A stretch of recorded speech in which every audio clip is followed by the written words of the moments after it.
Assalamualaikum warahmatullahi wabarakatuh. Ketemu lagi dalam acara Gus Gaul. Pemirsa semuanya yang dirahmati Allah Subhanahu wa taala, kita di sini masih bersama dengan Gus Miftah dari Pondok Kanzul Ulum Kota Madiun. Pada kesempatan ini kita akan berbicara, Gus Gaul akan menjelaskan tentang budaya malu, bagaimana manusia itu menjadi budaya malu untuk melakukan hal yang tidak baik. Untuk lebih jelasnya kepada Gus Miftah untuk menjelaskan. Monggo Gus Miftah. Bismillahirrahmanirrahim. Assalamualaikum warahmatullahi wabarakatuh. Waalaikumsalam warahmatullahi wabarakatuh. Alhamdulillahirabbil alamin wa bihi nasta'in ala umuri dunya waddin. Wassalatu wassalamu ala asyrafil anbiya'i wal mursalin Sayyidina wa maulana Muhammadin wa ala alihi wa ashabi ajma'in. Amma ba'd. Para pemirsa dan juga para bapak dan juga mas-mas yang ganteng-ganteng ya, yang pada semangat ini. Pada kesempatan kali ini kita akan ngobrol santai tentang membudayakan malu. Jadi bagaimana malu itu kemudian malu yang berkualitas, artinya mempunyai nilai manfaat. Ada malu yang ya hanya malu saja, tidak ada nilai manfaatnya ya. Tetapi ada malu juga yang bisa menjadi malu yang berkualitas ya. Karena Rasulullah Shallallahu Alaihi Wasallam itu juga mengajarkan seperti itu ya.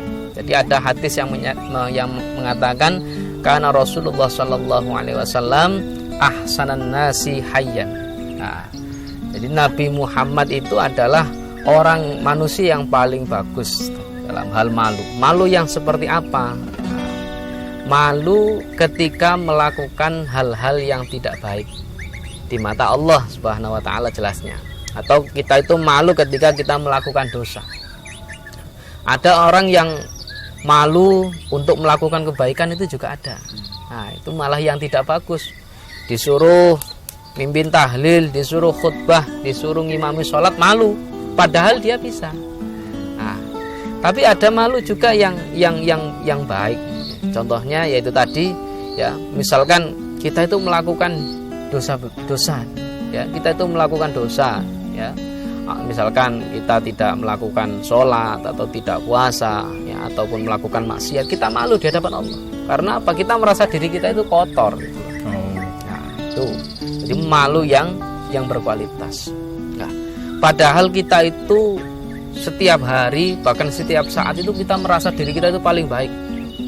Kita itu tidak pernah, jarang merasa diri kita itu kotor. Seharusnya kan kita malu. Ibaratnya seperti ini. Ibaratnya kalau kita mau bertemu dengan presiden ataupun dengan orang yang lebih pangkat di hadapan kita kan pasti malu dengan berpakaian biasa. Ya. Mau diundang sama gubernur, mau diundang sama presiden, pasti ganti dengan pakaian yang paling bagus. Ya kan seperti itu. Tapi misalkan sholat, ya kita itu pakaiannya biasa-biasa wae. Nah, kita kan tidak punya malu berarti. Dosa kita sudah banyak di hadapan Allah, secara zahir saja kita tidak ingin menjadi orang yang baik, yang bagus.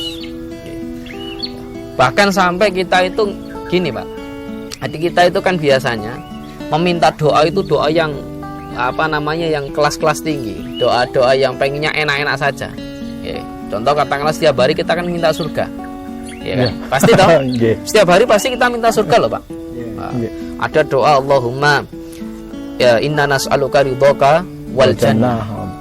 Kita akan pasti minta apa? Minta ridhonya Allah dan minta surga. Tetapi kita sendiri tidak mengukur. Kita tidak malu. Kita itu pantas enggak sih? Misalkan kita itu moro-moro tiba-tiba kok minta surga tanpa kita melakukan amaliyah yang baik. Nah, itu yang harus kita introspeksi, yang harus kita muhasabah. Sama saja kita gini, Pak. Kita pengen ya, kita berangkat ke dealer. Kita mau beli mobil, Pak. Ya, katakanlah mobil Avanza ataupun mobil Xenia ataupun apa. Ya. Itu sama saja misalkan kita mau beli mobil tapi kita tidak bawa uang saku, bawa uang yang banyak. Kita minta surga tapi kita tidak punya bekal. Pengen tahu tapi nggak nggak punya bekal. Gambar. Ya, itu kan sama saja kita misalkan redaksi doa itu saya ganti. Tadi kan saya doa misalkan Allahumma inna nas'aluka ridhoka wal jannah. Ya Allah, kula nyuwun ridho, kula nyuwun swarga. Itu sama saja kalau doanya saya ganti seperti ini. Ya. Jadi Allahumma apa? Kalau misalnya doanya kita ganti ya sahiba Toyota. Wahai apa namanya? Pemilik dealer Toyota. Ya. Inna nas'aluka sedanan wahidan misalnya. Aku njaluk sedan siji. Ya, saya minta sedan satu. Kita doa seperti itu, minta seperti itu di depan apa yang punya dealer Toyota. Kira-kira dikasih enggak, Pak? Ya, belum tentu, ditanya.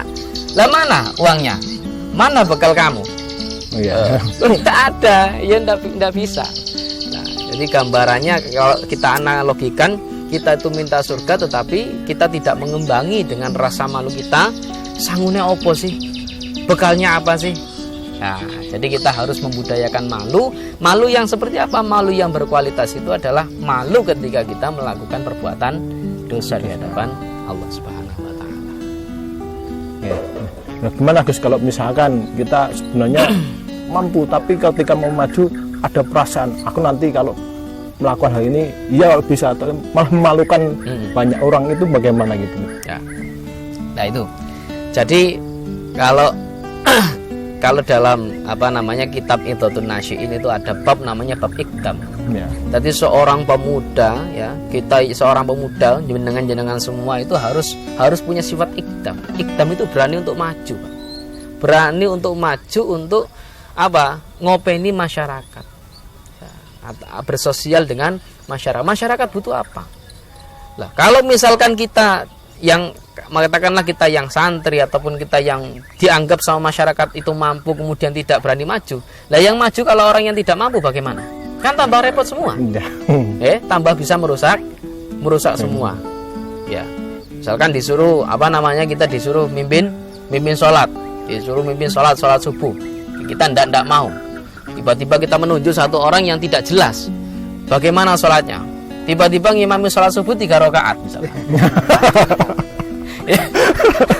Ya, artinya kita yang dianggap sama orang itu mampu ataupun bisa untuk mengemban amanah itu ya kita berusaha bismillah. Tapi kita niatkan semuanya itu adalah untuk belajar, bukan untuk menggurui, bukan untuk merasa wah ini loh aku itu paling bisa. Tapi ayo kita bareng-bareng belajar. Seperti itu. Terima kasih, Gus. Pada kesempatan ini tadi kita sudah belajar tentang bagaimana menjadi manusia yang malu dengan kualitas yang baik sehingga kita menjadi manusia yang lebih baik dan terus lebih baik. Ketemu lagi nanti dalam acara Gus Gaul. Assalamualaikum warahmatullahi wabarakatuh.